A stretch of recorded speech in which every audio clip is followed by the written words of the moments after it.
자, 우리 하나님 말씀 봅니다. 하나님 말씀은 마태복음 11장 13절에서 19절까지입니다. 제가 한 절 읽고 여러분도 한 절 읽고 교독하겠습니다. 그리고 마지막 19절은 우리 함께 봉독합니다. 모든 선지자와 율법에 예언한 것이 요한까지니 만일 너희가 즐겨 받을진대 오리라 한 엘리야가 곧 이 사람이니라. 귀 있는 자는 들을지어다. 이 세대를 무엇으로 비유할꼬? 비유컨대 아이들이 장터에 앉아 제 동무들을 불러 가로되 우리가 너희를 향하여 피리를 불어도 너희가 춤추지 않고 우리가 애곡하여도 너희가 가슴을 치지 아니하였다 함과 같도다. 요한이 와서 먹고 마시지도 않고 그다음에 저희가 말하기를 귀신이 들렸다 하더니 인자는 와서 먹고 마심에 말하기를 먹기를 탐하고 포도주를 즐기는 사람이요 세리와 죄인의 친구로다 하니 지혜는 그 행한 일로 인하여 옳다함을 얻느니라. 아멘. 우리 잠깐 기도하겠습니다. 거룩하시고 또 자비로우시며 긍휼과 사랑과 인애가 풍성하신 아버지 하나님이여 감사와 찬송과 영광을 돌립니다. 아버지여 우리가 세상을 바라볼진대에는 도무지 우리가 낙이 없고 소망도 없고 바랄 것이 도무지 없사온데 아버지 하나님 수없이 많은 사람들은 세상에서 바라고 또 얻고자 또는 갖고자 하는 것들이 너무나 많이 있사오며 아버지 이 사람들은 다 세상이 이 세상의 끝인 줄로 이 세상은 오히려 영원하리라고 생각을 합니다. 아버지 하나님 저희들에게 지혜를 주셔서 이 하나님께서 말씀하신 성경 안에서 하나님의 말씀 안에서 우리가 시작과 끝을 제대로 알 수 있는 은총과 은혜를 허락하여 주시옵소서.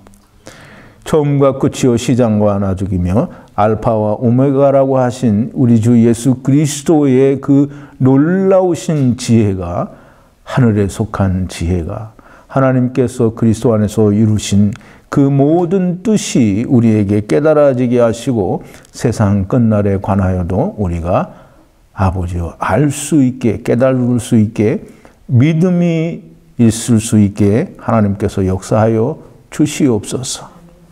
아버지 하나님의 말씀을 묵상하고 생각할 때마다 하나님께서 지혜를 주시고 성령을 부어주셔서 하나님의 진리의 말씀, 예수 그리스도의 입으로 증거하신 그 비유의 말씀들을 통하여 우리가 하늘의 뜻을 온전하게 깨달을 수 있는 자들이 되게 하여 주시옵소서.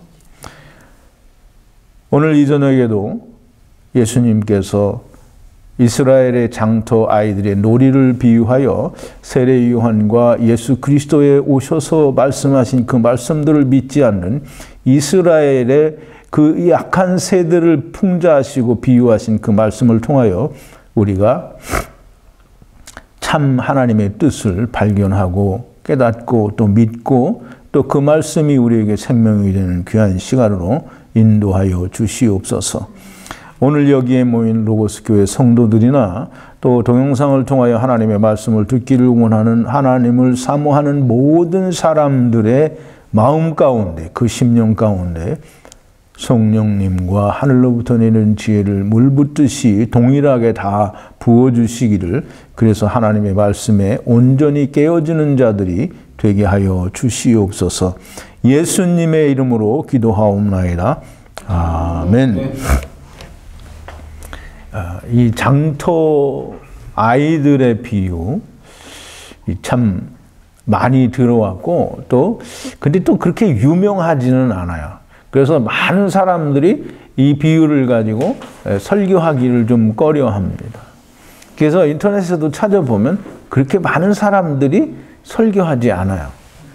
이 장터 아이들이 아마 이스라엘 나라에는 아마 그 아이들이 이 장터에 나와서 놀기도 하고 또 장터에서 우리들이 어렸을 때 노는 것처럼 아이들끼리 아마 노는 놀이가 있는 모양인데, 그게 이제 한쪽 아이들이 피리를 불면 상대방 아이들은 춤을 추는 놀이가 있고, 또 한쪽 아이들이 그 애곡을 하면 이 가슴을 치는 그런 아마 놀이가 있는 것 같아요.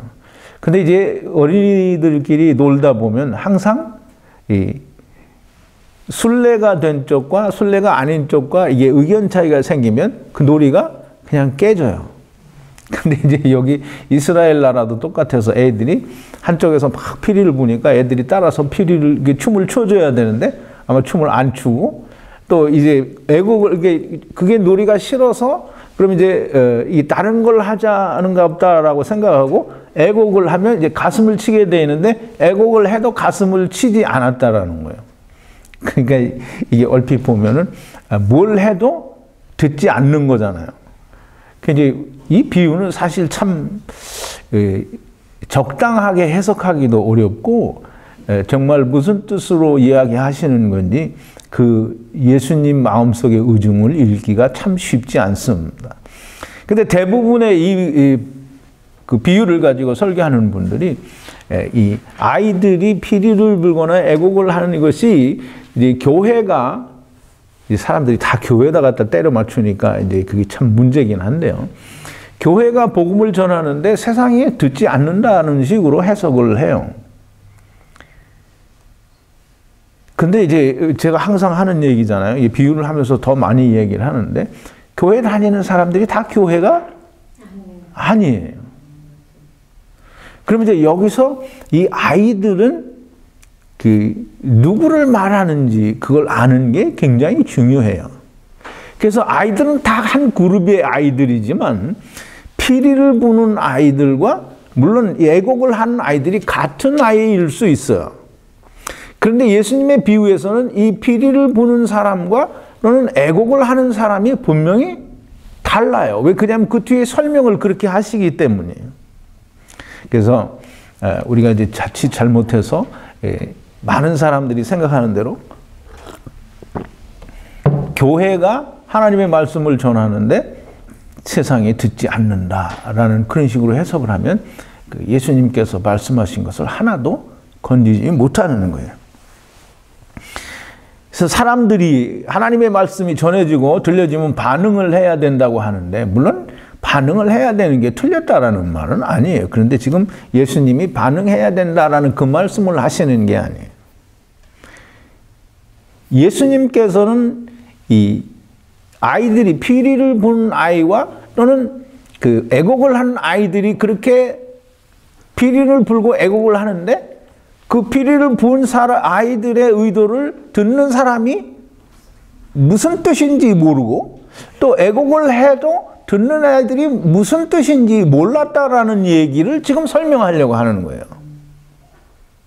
자, 이제 우리가 이 비유를 좀 알기 위해서는 예수님에 대해서는 우리가 공부를 많이 했으니까 여러분이 예수님을 알아요. 근데 이 세례 요한에 대해서 좀 알아야 되는데, 우리 세례 요한에 대해서는 되게 그냥 막연하게 생각해요. 예수님의 형제예요. 사촌 형제인데.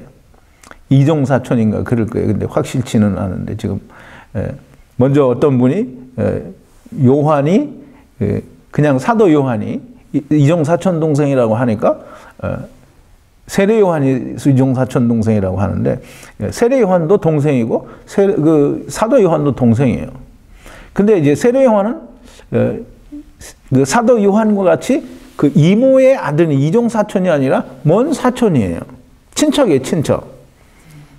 근데 어쨌든 이 세례 요한을 우리가 피상적으로 그냥 이 예수님의 앞길을 평탄케 하는 사람 뭐 이런 정도로 알고 있는 거예요. 근데 이 세례 요한이 어떻게 해서 예수님의 앞길을 평탄하게 하는지는 알아요, 몰라요? 여러분들이 알았어요? 지금도? 몰라요. 어떻게 앞길을 평탄케 하는가?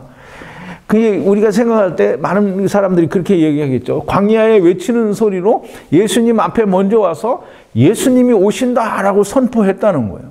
그게 평탄케 하는 거예요? 이제 할 말이 없으니까 평탄케 하는 게 뭔지 모르니까 그렇게 설명할 수밖에 없는 거예요. 근데 이제 세례 요한은 누군가? 이 세례 요한은 성경에서 외치는 자의 소리라고 얘기를 해요. 그래서 이사야서 40장 30절에 보면 이제 강해서 관련 성구 1번인데요. 이사야서 40장 3절이에요. 외치는 자의 소리여 가로되 너희는 광야에서 여호와의 길을 예비하라. 사막에서 우리 하나님의 대로를 평탄케 하라. 라고 이사야 선지자를 통해서 이 광야에서 외치는 자의 소리를 예언을 한 거예요. 근데 이제 그게 점차 나중에 가서 어떤 사람이라고 하는 것이 그냥 광야에서 외치는 자가 아니라 좀 그게 좁혀져요. 좁혀지는데 이제 어떻게 좁혀지냐면 말라기 3장 1절이나 또는 말라기 4장 5절 6절에 가면 2번인데요.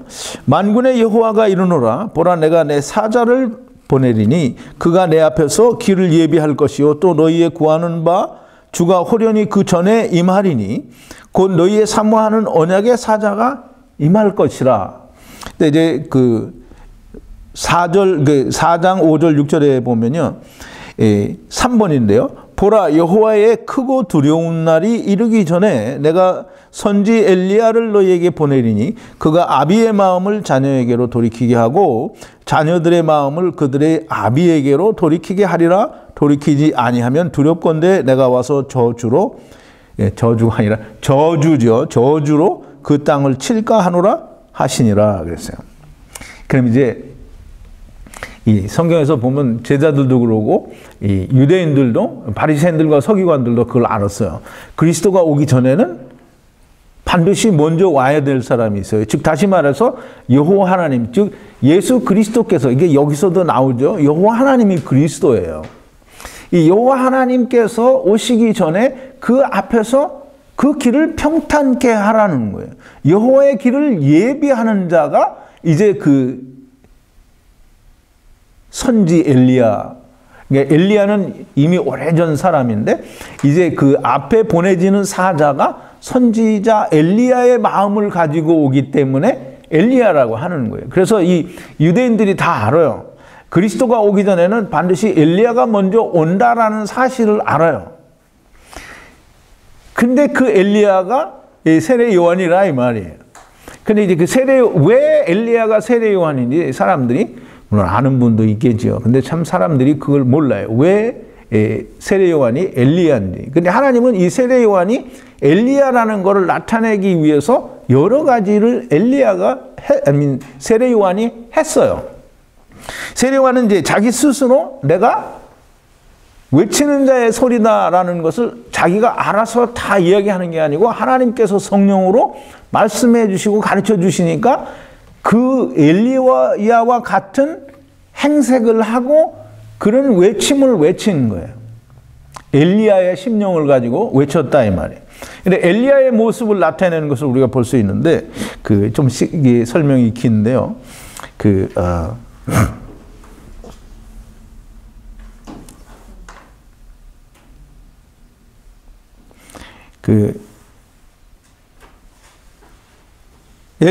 세례 요한이 보면 그 낙타 털옷을 입고 4번으로 지금 건너갔는데요. 조금 이따 이 3번은 좀 이따 하고 세례 요한이 낙타 털옷을 입고 가죽띠를 띠었다라고 얘기를 해요. 그래서 이 마태복음 3장 1절에 보면 세례 요한은 광야에서 외치는 자의 소리다라고 얘기를 해요. 그래서 이 세례 요한은 광야에서 외치는 거예요. 그게 우리 광야와 사막이 어딘지 조금 이따 설명을 드릴 테니까 잘 이해를 해야 돼요. 근데 이제 낙타 털옷을 입고 가죽띠를 띠었다라고 설명을 하죠. 근데 이제 열왕기하 1장에 가보면 그 엘리야 때에 아합 임금이 그 엘리야가 갈멜산상에서 바알 선지자들과 아세라 선지자를 수백 명을 하늘에서 불이 내려가지고 그 사람들을 다 죽이죠. 엘리야가 이스라엘이 세운 하나님의 제단에는 하늘에서 불이 나와가지고 내려와가지고 그 제단을 다 살랐어요. 근데 아세라 선지자들과 바알 선지자들은 자기들의 제단에 뭐 별짓을 다 해도 불이 안 오잖아요.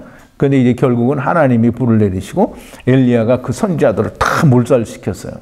그때 왕이 아합 왕인데 이 아합 왕이 죽고 나서 그 아들이 왕이 됐는데 그 아들이 어디서 떨어져 가지고 병이 났어요. 근데 곧 죽게 생겼으니까 이 왕이 하나님께 가서 묻지 않고 자기 신하들을 보내서 그 이방신 이름을 제가 적어놓지 않아서 저도 기억을 못하는데 이방신에게 가서 자기 병이 자기가 죽게 생겼는지 안 생겼는지 물어봐 달라는 거예요. 근데 이제 하나님이 그걸 보신 거예요. 그래가지고 엘리야가 사람을 보내서 너희 이스라엘에는 신이 없느냐 하나님이 없느냐 왜 신도 아닌 그것들에게 가서 그걸 물어보느냐. 그게 이제 책망을 하니까 이 왕이 사람을 엘리야에게 50인을 보내요. 그게 50인이 오자마자 엘리야가 좀 이제 두려운 것도 있죠. 사람들이 와서 왕이 오란다고 하니까 내가 하나님의 사람이거든 하늘에서 불이 내라고 너희 다 죽을 거다. 그래서 50명이 죽었어요. 그 또 보냈어요. 그래서 또 그렇게 해서 또 다 죽었어요. 그 세 번째 오니까 이제 세 번째 온 사람들은 그 소문을 계속 들었잖아요. 자기들도 죽을 것 같으니까 미리 엘리야한테 얘기를 하는 거예요. 이미 앞에 50인씩 그렇게 죽은 걸 우리가 봤는데 당신은 우리의 생명을 좀 귀하게 여겨달라. 근데 이제 하나님이 그때 음성을 들려줘서 엘리야에게 너는 두려워하지 말고 왕에게 가라. 그래서 왕에게 가라고 하는데 이제 그 전에 그 왕의 사자들이 왕에게 가서 이렇게 사람들이 죽었다라고 하니까 그 사람이 어떻게 생겼냐. 그러니까 이제 어떻게 생겼냐고 물어보니까 대답이 거기 이제 왕하 1장 8절에 나와요. 8번인데요. 저희가 대답하되 그는 털이 많은 사람인데 허리에 가죽띠를 띠었더이다. 왕이 가로되 그는 디셉 사람 엘리야로다. 근데 엘리야가 털이 많은 사람이고 가죽띠를 띠었다요. 그러니까 이제 이 세례 요한도 낙타 털옷을 입고 이게 털이 많은 사람 표를 내는 거예요. 그리고 가죽띠를 띠었어요. 그러니까 이제 누가 봐도 이건 엘리야인 거예요. 그리고 이 세례 요한은 그 먹는 음식이 메뚜기와 석청인데 거기에 대해서는 좀 이따 얘기를 하기로 하고요. 다시 이제 그 2번으로 올라가서 어떻게 세례 요한이 그리스도 앞에 와서 앞길에 와서 이 여호와의 길을 하나님의 길을 평탄케 예비할 수가 있는가? 그 예비하고 평탄케 하라는 게 도대체 어떻게 하라는 건가? 그냥 미리 앞에서 예수 그리스도가 오실 것이다. 이분이 예수 그리스도다. 이걸 외치라는 게 아니고 분명히 이제 거기 얘기해요. 이제 아까 읽은 대로 말라기 4장 5절 6절인데요.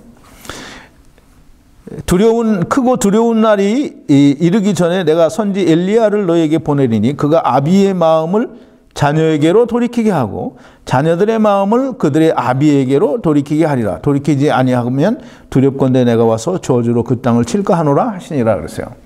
그럼 이제 엘리 선지자가 와서 그럼 그 전에 옛날에 죽은 선지자 엘리야가 온다는 말이 아니고 엘리야의 그 마음을 가지고 와서 아비의 마음을 자식에게로 자식들의 마음을 아비에게로 돌이키게 한다는 거예요. 그 일을 누가 하느냐 하면 이 세례 요한이 하는데 보세요. 누가복음 1장 17절인데요. 아직도 2번을 하고 있어요. 근데 이제 성경에 보면 그 4번인데요. 저가 이 세례 요한이 누가복음 1장 17절인데 이 세례 요한을 하나님께서 그 사가랴에게 낳게 하신다라고 하고 그 세례 요한이 와서 어떤 일을 할 건지를 말을 하는 거예요. 예언하시는 거예요. 저가 또 엘리야의 심령과 능력으로 주 앞에서 앞서가서 아비의 마음을 자식에게 거스리는 자를 의인의 슬기에 돌아오게 하고 주를 위하여 세운 백성을 예비하리라 그랬어요. 지금 이 말라기 4장 5절 6절에 이야기한 즉 말라기 3장 1절에서부터 이야기한 여호와 하나님 앞에 그 길을 평탄케 하고 예비해야 될 그 앞에 오는 사자가 선지자 엘리야 같은 사람인데 그게 바로 세례 요한이라고 하는 걸 성령님께서 이 세례 요한을 낳는 그 제사장 부부에게 이야기하는 거예요. 그럼 세례 요한이 말라기 4장 5절 6절에서 예언한 것처럼 아비의 마음을 자식에게, 자식의 마음을 아비에게로 돌리게 하는 것이 여호와의 길을 평탄케 하고 또 하나님의 길을 예비하는 거예요. 그 이제 우리가 잘 알아야 됩니다. 여러분 하나 물어볼게요. 아비의 마음을 자식에게로, 자식의 마음을 아비에게로 돌리게 하려면 이제 그거를 이스라엘이에요.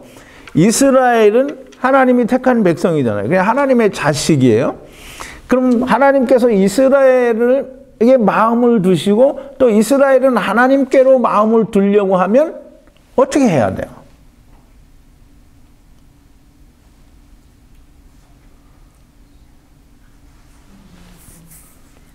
되게 간단한 건데 어떻게 해야 돼요? 예?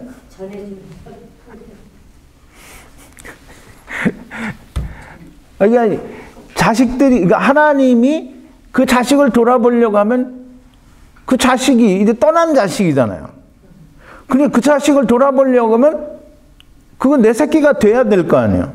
그러면 하나님께서 돌아보기 위해서 그게 내 새끼가 되려면 어떻게 해야 돼요? 예수 믿어야 되겠죠? 예수 믿으면 되잖아요. 예수 믿어야 하나님 자식이 되는 거잖아요.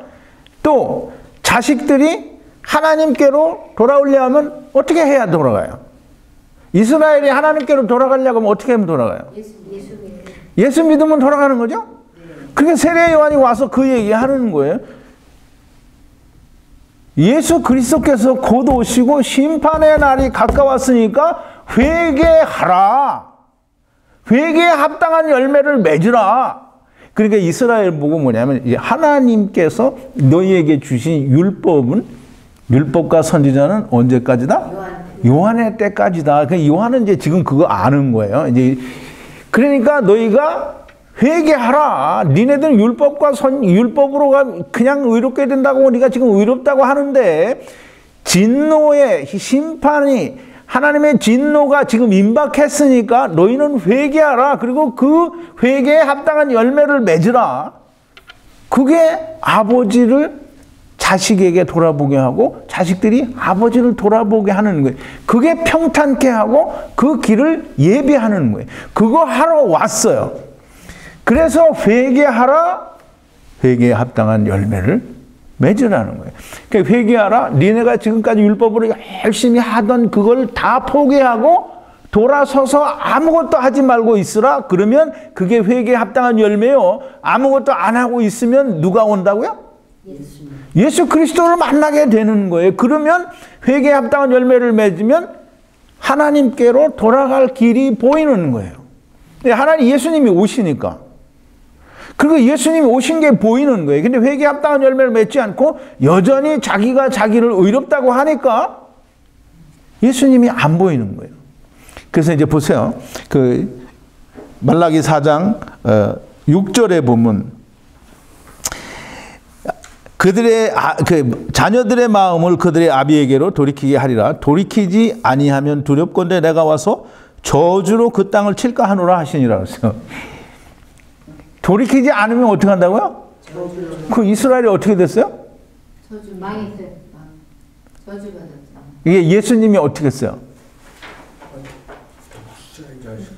무화과 나무를 저주했잖아요. 그러니까 이스라엘이 저주를 받았잖아요. 지금 말라기 4장 6절에서 지금 하나님이 말라기 선지자를 통해서 약속하신, 예언하신 그 말씀대로 예수님께서 오셔서 세례 요한은 와서 쉽게 얘기하면 세례 요한은 와서 애곡을 한 거예요. 근데 아무도 그 뜻이 뭔지 몰라. 그니 예수 그리스도께서는 오셔서 피리를 물은 거예요. 이제 좀 이따 더 자세히 설명을 드릴 테니까 그때 가서 좀 더 이해를 하시기를 바라고. 근데 세례 요한이 이렇게 왔는데 사람들이 이 세례 요한이 선지자 엘리야의 모양으로 그 마음을 가지고 아비의 마음을 자식에게로, 자식들의 마음을 아비에게로 돌이키게 하기 위해서 왔다라는 사실을 모르는 거예요. 그래서 이제 마태복음 17장 11절 12절에 보면 예수님이 변화산에 제자들을 데리고 가죠. 그래서 거기서 우리 있었던 일을 여러분들 다 알 거예요. 그 이제 제자들이 베드로는 내가 여기 초막 셋을 짓겠는데 하나는 모세를 위하여, 하나는 엘리야를 위하여, 하나는 주를 위하여 짓겠다라고 그렇게 얘기를 하죠. 근데 어쨌든 그런 얘기를 하고 내려오다가 예수님께서 인자가 죽었다가 다시 살아나는 것을 보기 전에는 너희가 이 본 모든 것을 이야기하지 말라고 얘기하고, 살아난 뒤에는 그 말을 하라는 거예요. 이게 인자가 죽었다가 살아나기 전에, 즉 하나님께서 약속하신 예수 그리스도로 말미암아 모든 것이 이루어진 것이 보여지기 전에는 그 기적들 본 것들을 이야기하지 말라는 거예요. 근데 인자가 죽었다가 살아나는 것이 이루어지면, 그게 네 속에 이루어지면 그때 말하라는 거예요. 근데 이제 그때 제자들이 뭘 하냐면, 왜 이 서기관들과 바리새인들이 그리스도가 오기 전에 엘리야가 먼저 와야 된다고 하느냐라고 물어봐요. 그때 예수님이 뭐라 하냐면, 이미 왔으되 사람들이 임의로 저를 대하였도다 그러죠. 벌써 이제 5번인데요. 제자들이 묻자와 가로되 그러면 어찌하여 서기관들이 엘리야가 먼저 와야 하리라 하나이까? 예수께서 대답하여 가라사대 엘리야가 과연 먼저 와서 모든 일을 회복하리라. 내가 너에게 말하노니 엘리야가 이미 왔으되 사람들이 알지 못하고 임의로 대우하였도다. 인자도 이와 같이 그들에게 고난을 받으리라 하시니. 그러니까 세례 요한이 이미 와서 예수 그리스도의 앞길을 평탄케 하는 말을 다 하고, 그 회개하라, 회개에 합당한 열매를 맺으라고 해서 일반 백성들이 다 와서 세례 요한에게 세례를 받고 회개하고 다 세례 요한의 말을 믿었어요. 근데 바리새인들과 서기관들, 곧 유대인들의 지도자급에 있는 이 인간들은 다 안 믿었어요. 그리고 이 세례 요한이 엘리야인지조차 알지 못해서 그냥 임의로 대하였다는 거예요. 그러니까 인자도 이와 같다라는 말은 예수 그리스도께서도 이렇게 저들에게 예수 그리스도가 하나님의 아들이신지 하나님께로부터 보냄을 받은 메시아인지 그리스도인지 알지 못해서 임의로 대하고 고난을 받고 죽으셨다가 살아나실 것이다 라는 얘기를 하시는 거예요. 자, 이제 조금 전에 얘기했죠. 광야에서 여호와의 길을 예비하라, 사막에서 우리 하나님의 대로를 평탄케 하라. 그러면 이 선지자 엘리야, 즉 세례 요한이 와서 하나님의 여호와의 길을 예비하고, 광야에서 여호와의 길을 예비하고 사막에서 하나님의 대로를 평탄케 하라 그랬어요. 그러면 광야와 사막이 어디예요?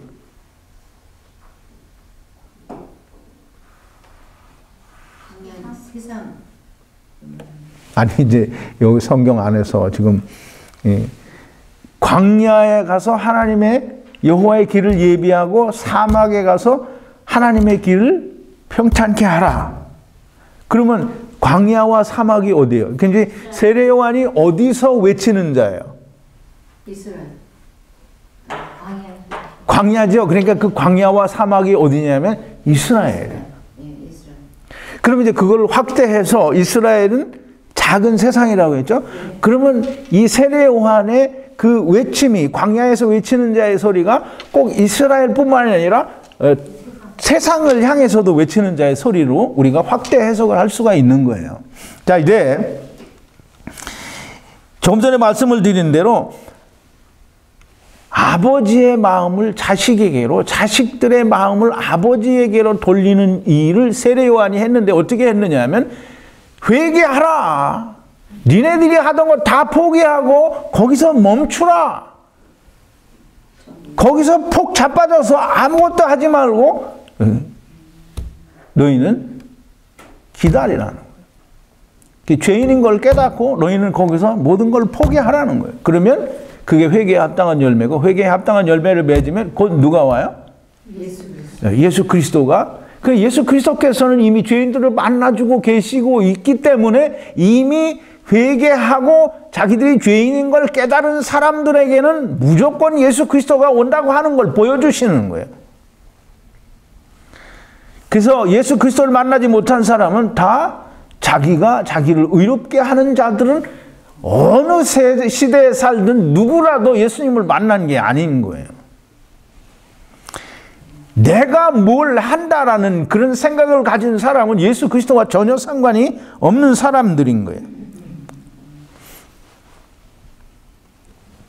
자, 이제 평탄케 한다 또는 왜 세례 요한이 엘리야인지, 지금 엘리야로 와서 무슨 일을 어떻게 평탄케 하고 어떻게 하나님의 길을 예비하는지에 대해서 우리가 지금 공부를 했어요. 여러분들 다 이해를 했을 거라고 생각을 해요. 맞아요? 이해 다 되셨어요? 네. 그러면 이제 보세요. 이 세례 요한이 유대 광야에서 전파하여 가로다 그랬어요. 그럼 이제 유대 나라가 광야라는 거잖아요. 유대 광야에서. 물론 유대 나라에 광야가 있겠지요. 근데 이 유대 광야라고 하는 것은 이 유대 나라가 광야고 사막이라는 거예요. 그 광야와 사막은 거기에서 이 세례 요한이 엘리야의 심령을 가지고 예수 그리스도를 하나님의 길을 여호와의 길을 예비하고 평탄케 하는 일을 한 거예요. 그러니까 회개하라, 회개에 합당한 열매를 맺으라는 거예요. 자, 이제 율법과 선지자는 언제까지라고요? 요한의 때까지란 말이에요. 율법과 선지자는 요한의 때까지. 그럼 이제 율법을 주셔서 너네가 이렇게 해봐라 라고 했는데 요한의 때까지다 라고 하는 말은 뭐예요? 이제 율법은 끝났다라는 거잖아요. 율법은 끝난 거예요. 그리고 끝났으니까 예수님이 온 거잖아요. 근데 예수님이 오셨는데도 불구하고 여전히 율법을 행하고 지키면 그건 정말 너무 말이 안 되는 거예요. 근데 그 사람들이 예수님이 이미 오셨다 가셨음에도 불구하고 율법을 지켜야 된다라고 말하는 것은 정말 멍청한 사람들인 거예요. 그래서 율법이 그 기한이 끝났어요. 그래서 때가 찼다고 하고 때가 차서 하나님께서 자기 아들 예수 그리스도를 여자에게서 나게 하시고 율법 아래에 나게 하셔서 율법을 이루어 주신 거란 말이에요. 그러니까 율법은 끝난 거예요. 그러면 이제 예수님이 율법이 이제 끝나서 예수님이 오셨어요. 그럼 율법을 잘 지켰나 안 지켰나에 대한 심판이 있어야 될 거 아니에요. 근데 이 세례 요한이 그거 하는 거예요. 예수님께서 오시니까 율법과 선지자는 이제 끝이 났으니까 율법과 선지자를 보내서 너희에게 하라고 한 것을 잘 했는지 못했는지 그걸 심판하겠다라는 거예요. 그래서 율법과 선지자가 요한의 때까지니까 요한의 때에 세례 요한이 예수 그리스도께서 크고 두려운 날이라고 했잖아요. 근데 그걸 사람들은 무조건 이 세상 끝날에 있는 백보자 심판쯤으로 알고 그렇게 하는데 지금 이스라엘에 대해서는 율법에 대한 크고 두려운 심판이 여기 있는 거예요. 그래서 그 크고 두려운 날이 이르기 전에 선지자를 보내서 아비의 마음을 자식에게로, 자식의 마음을 아비에게로 돌이키게 한다고 하고 돌이키지 않으면 내가 가서 저들을 저주할까 한다고 했잖아요. 저주한다고. 근데 예수님이 오셔서 저주했잖아요. 근데 사람들은 이거 연결을 못하면 이 성경이 그냥 공중에 떠서 자기들 하고 싶은 말만 하는 거예요. 그럼 하나님 말씀 하나도 안 하고 다 자기 생각을 말하니까 그건 하나님 말씀이 아닌 거예요.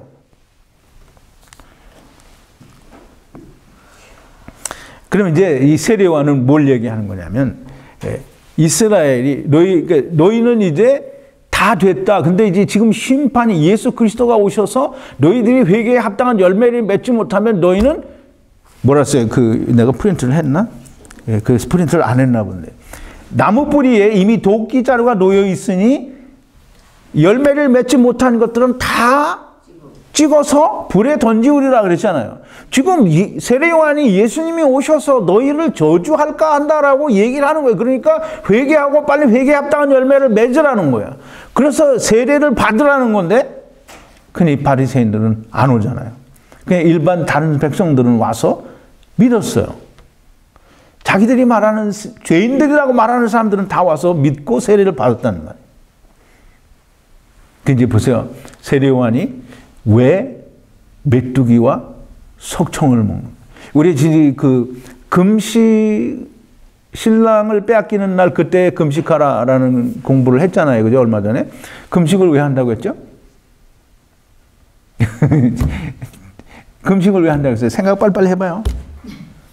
금식을 왜 한다고 했죠? 하나님을 떠난 걸 알고 스스로 괴로워하기 위해서 그 괴로워지는 방법으로 금식을 택한 거예요. 근데 그걸 하나님께서 틀렸다라고 안 했어요. 그냥 내비뒀어요. 그래서 그렇게 하는 거예요. 예수님도 그거 하려면 금식하는 게 괜찮은 방법이니까 그 금식을 인정을 하시고 금식할 때 이렇게 하라고 얘기하신 거예요. 그럼 이제 이 세례 요한이 와서 심판을 외치는데 이게 금식을 해야 옳지 않겠어요? 근데 세례 요한이 그냥 떡과 포도주를 먹는 게 아니고 아예 음식을 안 먹고 메뚜기와 석청을 먹었어요. 근데 이제 우리가 이 메뚜기와 석청을 먹은 이유를 사람들은 알까요? 모를까요? 몰라요. 왜 몰라요? 여러분이 모르니까 다 모를 것 같죠? 그게 똑같은 거예요. 몰라요. 메뚜기를 왜 먹었나? 메뚜기는 그러니까 화예요. 화. 하나님의 저주를 말하는데 이게 그렇게 하나님의 저주를 말하니까 이건 또 이스라엘이 애굽에 있을 때 모세의 10가지 재앙 중에 하나는 메뚜기 재앙인가 보다 이렇게 생각할지 모르는데 물론 이제 그렇게 갖다 붙여도 뭐 재앙은 재앙이죠. 그런데 하나님께서 이스라엘 백성들에게 율법을 주시면서 신명기 28장에서 약속을 해요. 우리가 다 좋아하는 율법을 잘 지키고 하나님 말씀을 잘 지키면 내가 너희가 이렇게 복을 받으리라 하고 28장 1절부터 14절까지 들어가도 복을 받고 나가도 복을 받고 무슨 양의 새끼가 복을 받고 하여간 모든 복을 다 받아요. 근데 그게 14절밖에 안 돼요. 근데 이제 그 28장 15절부터인가 보면 이게 너희가 가서 하나님 말씀을 이렇게 지키지 않으면 이런 저주를 받으리라고 저주가 15절부터 쭉 나오는데 68절까지 나와요. 엄청난 저주가 나오는데 그 중에 하나가 뭐냐면 그 메뚜기로 저주를 받아요. 근데 메뚜기 저주가 뭐냐면 신명기 28장 그 빨간 표시를 했죠. 10번인데요. 저주를 받으리라 하는 그런 많은 하여 60몇 가지가 되는 저주 가운데 그 중에 하나인데요. 네가 많은 종자를 들에 심을지라도 메뚜기가 먹음으로 거둘 것이 적을 것이다 그랬어요. 메뚜기가 먹어서 거둘 게 없다는 거예요. 이스라엘이 이렇다라는 거예요, 지금. 세례 요한이 그 메뚜기를 먹으면서 이스라엘의 저주를 설명을 하는 거예요. 심판을 설명을 하는 거예요. 그래서 이제 그 석청을 먹었다 그러죠. 또 메뚜기와 석청. 석청은 뭐냐면 청은 뭐예요? 청. 꿀이에요, 꿀. 꿀이에요. 석청이니까 돌꿀이에요. 돌꿀인데 어쨌든 이 꿀을 이야기하는데 꿀은 뭘 말하겠어요? 꿀은 뭘 말하겠어요? 네, 말씀. 그 말씀이 꿀송이보다 더 달다고 하죠. 세례 요한이 이 저주도 말하고 하나님의 말씀도 말하는 거예요. 너희가 이렇게 심판받을 거니까 빨리 회개에 합당한 열매를 맺으라는 거예요. 그 하나님의 말씀도 빨리 니네들이 받을 수 있도록 회개하라는 거예요. 그 이제 보세요. 이 석청에 대해서는 한 가지 이 화에 대해서는 신명기 28장 38절을 얘기했으니까 한 군데만 얘기할까요? 시편 119편 103절인데요. 동영상 보시는 분들은 다 일일이 찾아보세요. 시편 119편 103절인데요. 12번이에요. 주의 말씀의 맛이 내게 어찌 그리 단지요. 내 입의 꿀보다 더하니이다. 이게 석청은 꿀을 말하는데 이건 곧 하나님의 말씀을 말하는 거예요. 곧 예수 그리스도께서 오신다라는 너희에게 오신다. 회개하고 회개에 합당한 열매를 맺으면 너에게 오신다라는 이야기를 이 메뚜기를 먹고 화를 말하며 또 석청을 먹으면서 하나님의 은혜가 있는 것을 보여주는 거예요. 근데 이제 그걸 다 모르죠, 사람들이. 어떤 사람들은 뭐 그렇게까지 멀리 가냐 이렇게 말할 사람이 혹 있는지도 몰라요. 근데 이제 중요한 것은 피리를, 그러니까 예수님이 그 뒤에 설명을 해요. 피리를 분 아이들은 누구를 나타내며 애곡을 한 아이들은 누구를 비유한 거냐라는 것을 우리가 꼭 알아야 돼요. 그러면 이제 피리를 부는 건 춤을 추는 거니까 뭐 하는 거예요? 기뻐하고 뭐 할 때 기뻐요?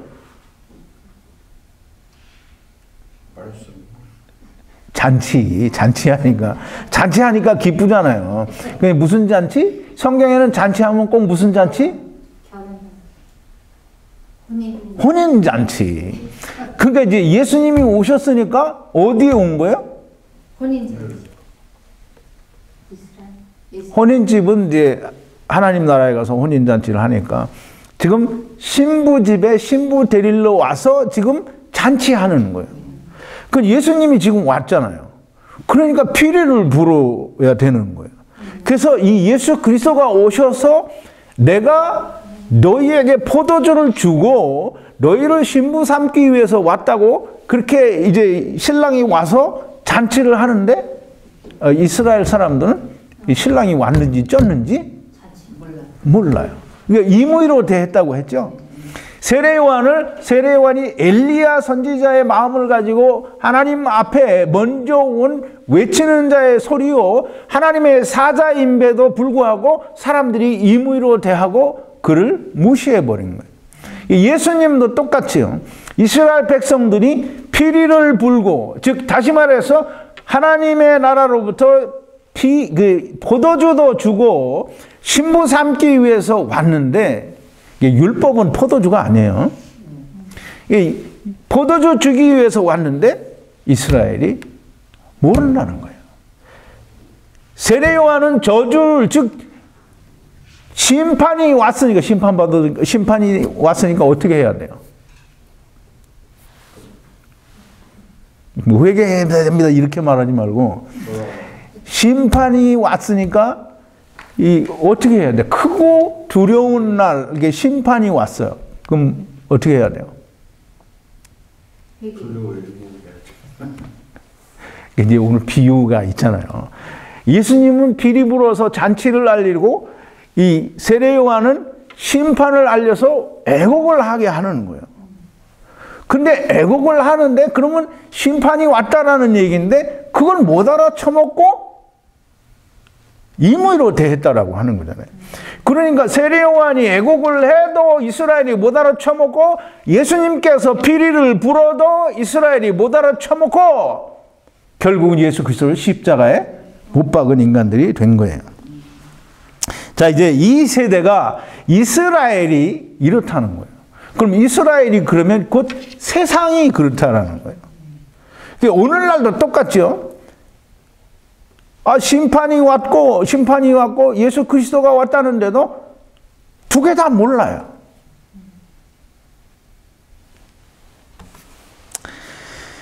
그러니까 사람들이 뭐라 그래요? 세례 요한이 와서 먹고 마시지도 아니하며 저희가 말하기를 귀신이 들렸다 하더니 그랬어요.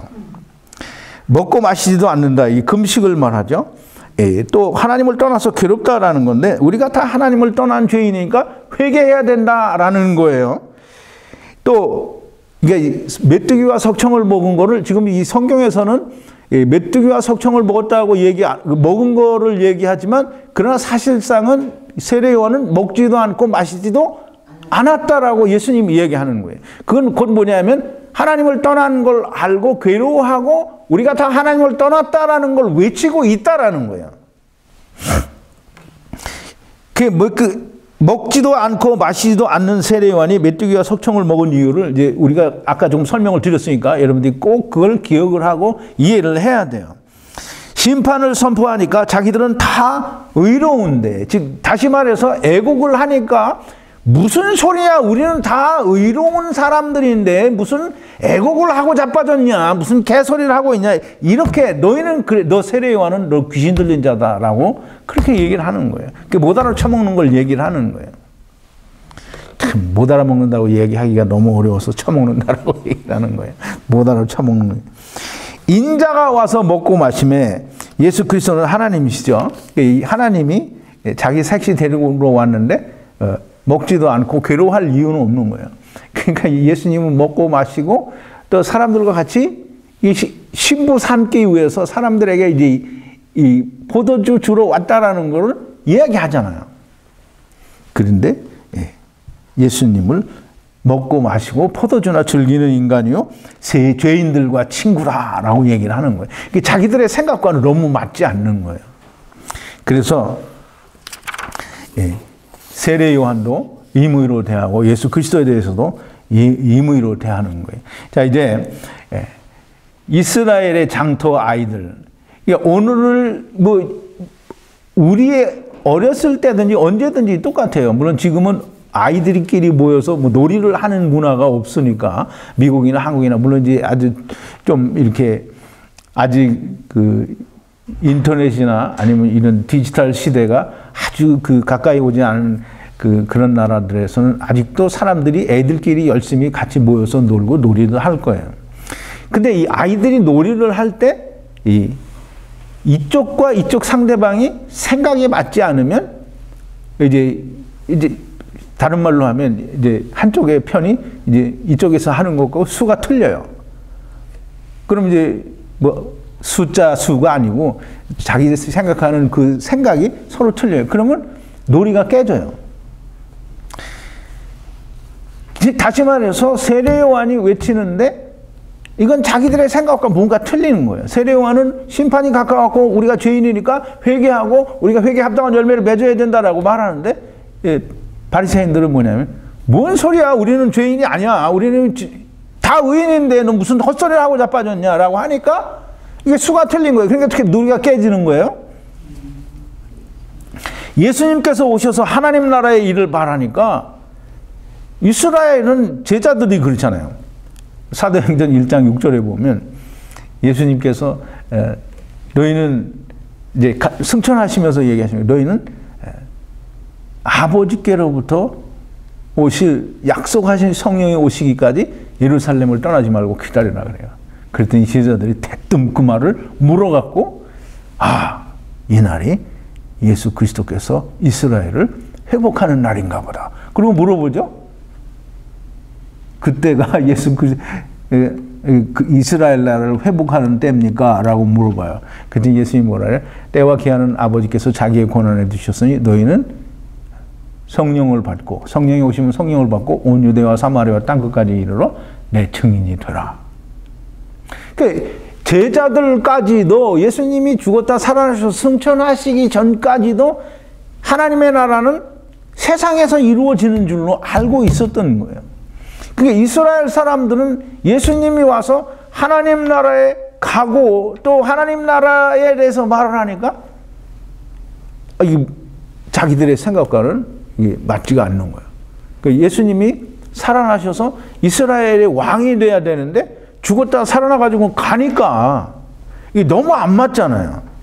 그래서 서로 생각이 틀려 수가 틀리니까 파토가 난 거예요. 그러니까 이스라엘은 못 알아듣고 못 알아쳐먹고 세례 요한도 예수 그리스도도 자기들의 임의로 대하고 고난을 받게 하신 거예요.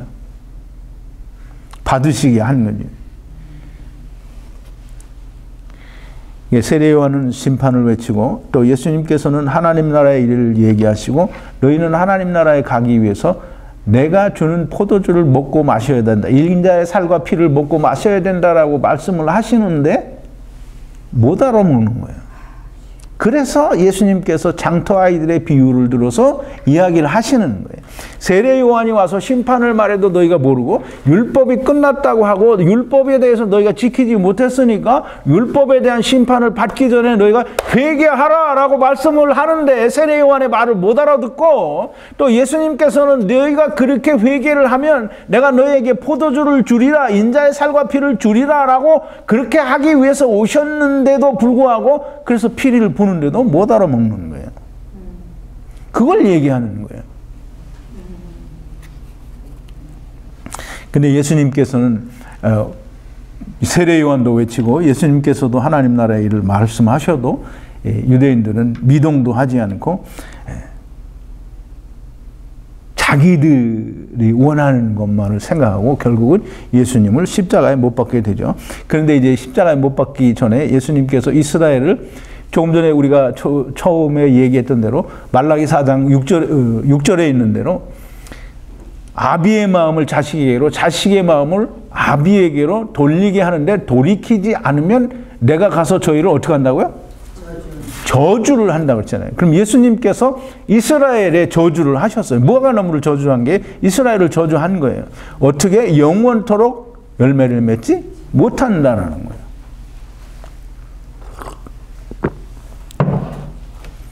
그래서 이스라엘을 무화과나무를 저주하심으로 이스라엘을 저주하시고 예수님은 자기를 버리는 자들, 자기를 미워하는 자들, 자기를 스스로 낮추는 자들, 곧 죄인들을 위하여 십자가 위에서 죽으셨다가 3일 만에 부활하시고 다시 오시겠다라고 하시고 하나님의 나라로 돌아가셨습니다. 승천하셨다 이 말이에요. 근데 이제 이 예수님께서 비유의 마지막에 그런 말씀을 하시죠. 지혜는 그 행한 일로 옳다함을 얻느니라 그랬어요. 근데 이제 지혜는 그 행한 일로 옳다함을 얻느니라 그랬어요. 이 지혜는 여기서 누굴 말하느냐면 지혜는 성경에서 지혜라고 말할 때 인격을 부여해서 지혜라고 말할 때는 꼭 다 예수님이에요. 그래서 하나님의 지혜는 예수 그리스도를 말하는 것이고 하나님의 지혜에 있어서는 세상이 자기 지혜로 할 때는 세상의 지혜를 말하는 거지 하나님의 지혜를 말하는 게 아니에요. 그래서 이 자기의 지혜로 하나님을 알지 못하는 거로 하나님의 지혜, 곧 예수 그리스도를 증거하고 전하여 구원 얻는 것으로 하나님께서 정하셨다라는 거예요. 그래서 지혜는 그 행한 일로 옳다함을 얻는다. 근데 그럼 지혜가 행한 일이 뭐예요? 지혜가 행한 일이 뭐예요?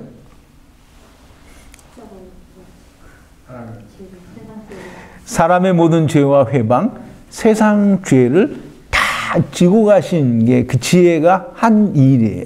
이제 그 일로 말미암아 옳다함을 얻는다는 거예요. 그러니까 그 일을 행함으로 말미암아 누구에게 옳다함을 얻어요?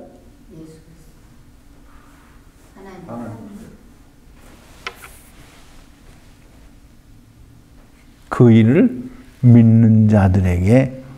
이제 보세요. 누가복음 7장 35절에 보면 누가는 조금 다르게 표현을 했는데요. 15번인데요. 지혜는 자기의 모든 자녀로 인하여 옳다함을 얻느니라 그랬어요. 그럼 이제 지혜가 예수 그리스도라 그랬죠. 그럼 지혜는 자기의 자녀로. 그래서 예수 그리스도의 자녀가 누구예요? 네. 예수 그리스도로 말미암아 구원 얻은 모든 사람들이 이 사람들이 자기의 자녀가 되는 거예요. 그럼 이 자기의 자녀들 믿은 사람들이 이 예수 그리스도께서 행한 일을 그 일을 인하여 예수 그리스도는 진리라고 하는 것을 알게 되는 거예요. 근데 결국은 이 믿지 않는 사람들에게는 예수님은 미련한 사람일 수밖에 없는 거겠죠. 근데 이제 거짓으로 아니면 그냥 자기가 믿는 사람들은 여전히 예수님을 믿는다고 하고 부인을 해요. 그러니까 그런 사람들은 예수님을 옳다고 인정하지 않는 거예요. 무슨 소리냐? 나는 예수를 믿고 내가 교회를 이렇게 열심히 다니고 나는 그리고 사랑의 교회 다니고 나는 무슨 큰 대형 교회를 이렇게 다니는데 왜 내가 예수를 안 믿고 내가 무슨 다 아무 쓸데가 없는 부질없는 거예요. 예수 그리스도 안에 들어가는 자요. 예수 그리스도가 그 안에 있어야만 하는 거예요. 예수 그리스도만 있어서는 안 되죠. 하나님이 그 안에 있어야 되는 거예요. 그래서 예수님의 기도처럼 하나님과 예수님과 내가 성령 안에서 하나예요. 그게 된 사람만 예수 그리스도의 진리를 아는 거예요. 자, 이제 말씀을 좀 마칩니다. 이 사람들이 믿지 않는다고 해서 예수 그리스도께서 이루시고 행하신 일들이 거짓이 되거나 또는 없어지는 게 아니에요. 이제 로마서 3장 3절에 보면 사도 바울은 그런 얘기를 했어요. 18번인데요. 어떤 자들이 믿지 아니하였으면 어찌하리요? 그 믿지 아니함이 하나님의 미쁘심을 패하겠느냐? 절대 그렇지 않다는 거예요. 믿지 않는다고 해서 예수 그리스도께서 이루신 일이 없어지거나 폐기되거나 그것이 진리가 아닌 것이 되는 게 아니고 믿지 않는 사람은 진리에 있지 않는 사람이요. 단지 예수님께로부터 나는 너 모른다라는 말을 듣는 것이고 믿는 사람들 곧 그리스도 안에 있는 자들은 하나님이 주시는 영원한 생명을 이미 가진 자들이 되는 거예요. 예수님이 오시는 그날 예수님께서 영접해 주시는 자들이 구원을 받는 자지 내가 주여 주여 한다고 해서 내가 구원받은 자가 아니라는 거예요. 자, 이제 많은 사람들이 정말 많은 사람들이에요. 우리는 다 그 뭐 몇십억 되는 사람을 다 셀 수가 없으니까 많은 사람들이라고 표현할 수밖에 없어요. 정말 많은 사람들이 이 바다에서 저 바다까지 북에서 동까지 비틀거리며 여호와의 말씀을 찾아다닙니다. 아모스 8장 11절 12절 주 여호와께서 가라사대 보라 날이 이를지라 내가 기근을 땅에 보내리니 양식이 없어 주림이 아니며 물이 없어 가람이 아니요 여호와의 말씀을 듣지 못한 기갈이라. 사람이 이 바다에서 저 바다까지 북에서 동까지 비틀거리며 여호와의 말씀을 구하려고 달려 왕래하되 얻지 못한다 그랬어요. 오늘날 많은 사람들이 이렇게 하나님의 말씀을 찾아서 이 바다에서 저 바다까지 북에서 동으로 정말 비틀거리면서 하나님의 말씀을 찾아요. 뭐 안 찾는 사람도 있죠. 그냥 교회 다니면서 나는 이 교회가 정말 하나님의 말씀을 전해준다 그렇게 생각하는 사람들이 있겠지만 정말 많은 사람들이 정말 진리의 말씀이 어디 있나 인터넷의 바다를 그냥 유명하다는 목사님들의 설교를 듣기 위해서 여기저기 이 목사 저 목사 말씀 잘 전한다는 사람들을 다 쫓아다니면서 그 말을 들어요. 근데 그렇게 돌아다녀도 여전히 수천 년 동안 열려지지 않았던 하나님의 말씀을 탁 열어서 보여주는 사람은 없어요. 정말 하나님의 말씀대로 여호와의 말씀이 없는 기갈의 시대를 맞아서 아무리 찾고 찾아도 하나님의 말씀이 없는데 그냥 그렇게 비틀거리면서 찾아다니는 거예요. 그리고 오해하기를 사람들이 그렇게 오해를 합니다. 내가 무슨 인터넷에서 정말 구독자가 뭐 몇만 명이 되고 정말 대형 교회 목사고 정말 유명하고 하나님 말씀 잘 쪼개고 정말 잘 풀어낸다는 목사들 이 목사 저 목사 정말 많은 사람들의 설교를 듣고 그래도 거기서 진리를 찾지 못해요. 진리를 찾으면 다른 데 가겠어요? 안 가겠어요? 그러니까 못 찾으니까 여전히 이것도 들어보고 저것도 들어보고 또 찾고 또 찾고 또 찾고 이 바다에서 저 바다까지 북에서 동으로 비틀거리면서 다니는 거예요. 그리고는 착각을 하는 게 뭐냐면 정말 유명한 목사들의 설교를 다 들어봤으니까 아 이제는 내가 안다는 거예요.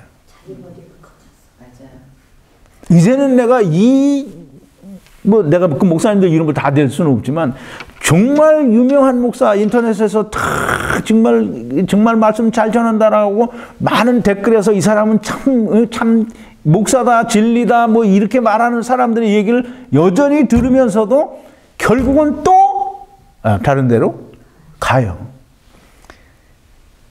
다른 데로 옮기는 이유는 뭐냐면 내가 진리를 찾지 못했다는 거예요. 예수님을 만난 사람이, 제자들이 12이 있는데 예수님을 제대로 못 만난 유다는 팔아먹고 가는 거예요. 그 이제 요한복음 6장 66절에 보니까 인자의 살과 피를 먹고 마시지 않으면 너희가 생명이 없다라는 말씀을 하시니까 많은 사람들이 이 말씀은 어렵다다 그러고 예수님을 떠났어요. 드세요. 좋으시네요. 떠났어요. 그랬더니 예수님이 베드로 그 제자들이 뭐라 해? 너희도 나를 떠나려느냐. 근데 베드로가 뭐라 그래? 영생의 말씀이 여기 계시오매 어디로 가겠습니까? 이제 보세요. 정말 진리의 말씀을 내가 이게 진리의 말씀이다라고 알면 다른 거 들을 필요가 없어요. 근데 그 진리의 말씀이 여전히 믿업지가 못해. 그러니까 이제 내 설교를 듣고도 사람들이 이건 아닌가 보다라고 또 다른 데로 가는 거예요. 다른 데 가서 들어보면 이건 비슷하게 말을 하는데 또 아니고 그런 결국은 진리를 못 찾은 거예요. 예수님을 만나지 못하는 거예요. 많은 사람들이 예수님을 만났다고 하는데 예수님을 만났으면 아무 데도 가지 말아야 돼요. 세상에서 열심히 살고 세상에서 큰 성공을 누리고 내가 예수님을 만났다라고 말하는 건 그건 절대 맞지 않는 말이에요. 많은 사람들이 정말 진리를 전한다는 목사님들의 설교를 다 들어보고 자기는 이만큼 많이 알았으니까 나는 이제 구원받았다라고 착각에 빠져 있는 사람들이 있어요. 예수 그리스도 안에 들어오지 않으면, 즉 증언도 있고 성취함도 있는 하나님의 말씀이 내 안에 존재하지 않으면, 즉 다시 말해서 그리스도가 내 안에 있지 않고 하나님이 내 안에 있지 않고 또 내가 그리스도 안에, 그리스도가 하나님 안에 있는 그것을 우리가 알지 못한다고 하면, 성령님께서 내 안에서 나에게 믿음을 주시고 나에게 확실한 성경을 가르쳐 주는 것이 느껴지지 않는다라고 하면, 그러면 교인 수가 몇 천만 명이 되고 몇 억만 명이 돼도 아무짝에도 쓸모가 없는 거예요. 그 이제 우리는 세상이 처음부터 하나님께서는 일정한 기간 동안만 유지하기 위해서 창조하셨다라는 말씀을 분명히 제가 드렸는데 사람들은 그걸 이해를 못해요. 무슨 말이냐? 창조하시고 나서 얼마나 하나님께서 심히 보기 좋았다라고 하시지 않느냐. 그럼 심히 보기 좋았던 그 세상을 왜 금방 그렇게 멸해버리냐고요. 그럼 하나님 스스로 완전하고 전능하고 전지하신 분이 안 되는 거예요. 왜? 당신께서 창조하신 것이 사람의 어떤 생각 때문에 망가졌다고 하면, 그러면 하나님께서는 사람의 생각을 고쳐서 그걸 그대로 완전한 것으로 만들어야 완전하신 분이지, 그래서 버려야 된다고 하면 그러면 완전한 창조가 아닌 거죠. 버려야 돼. 소모품으로 창조가 된 거예요. 이건 분명하게 이해가 돼야 됩니다. 어쨌든 오늘 장터 아이들의 비유,